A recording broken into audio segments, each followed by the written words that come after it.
मोदी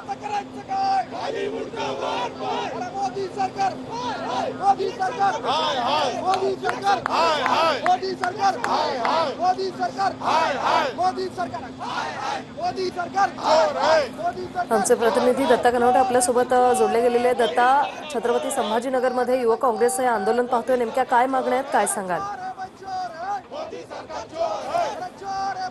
नक्कीच वृषाली, आपण बघू शकताय की छत्रपती संभाजीनगर शहरातल्या मुख्य रेल्वे स्थानकावरती काँग्रेसचे कार्यकर्ते या ठिकाणी रेल्वे रुळावरती उतरल्याचं पाहायला मिळतंय। रेल्वेवरती सुद्धा हे कार्यकर्ते चढलेले आहेत।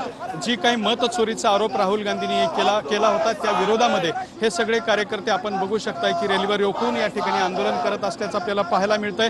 या कार्यकर्त्यांच्या हातात बॅनर सुद्धा आहेत ज्यामध्ये वोट चोरी असा उल्लेख केलेला आहे। भारतीय जनता पार्टी सरकार संविधान बचाव अशा स्वरूपाचे हे सगळ्यांचे बॅनरवरती उल्लेख असल्याचं आपल्याला पाहायला मिळतंय। अनेक आक्रमक आंदोलन जे आहे ते नॅशनल युथ काँग्रेसच्या वतीने या ठिकाणी सुरू असल्याचं आपल्याला पाहायला मिळतंय। काही कार्यकर्त्यांसोबत आपण बोलणार आहोत। काय भूमिका आहे, तुम्ही आज रेल्वे रोको करून आंदोलन करताय?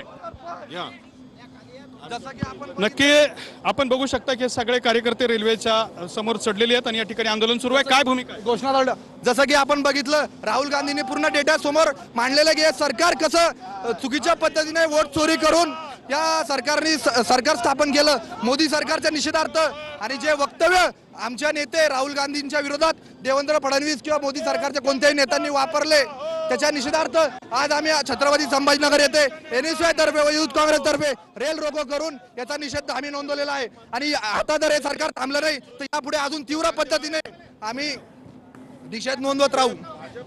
अशा पद्धतीने तीव्र निषेध नोंदवत राहू असं सांगतायत। मात्र या ठिकाणी रेल्वे पोलीसचे कर्मचारी आले आहेत, ते सुद्धा या कार्यकर्त्याला बाजूला काढत असताना आपल्याला पाहायला मिळत आहेत। मात्र निश्चित धन्यवाद दत्ता, तुम्ही दिलेल्या या माहितीसाठी।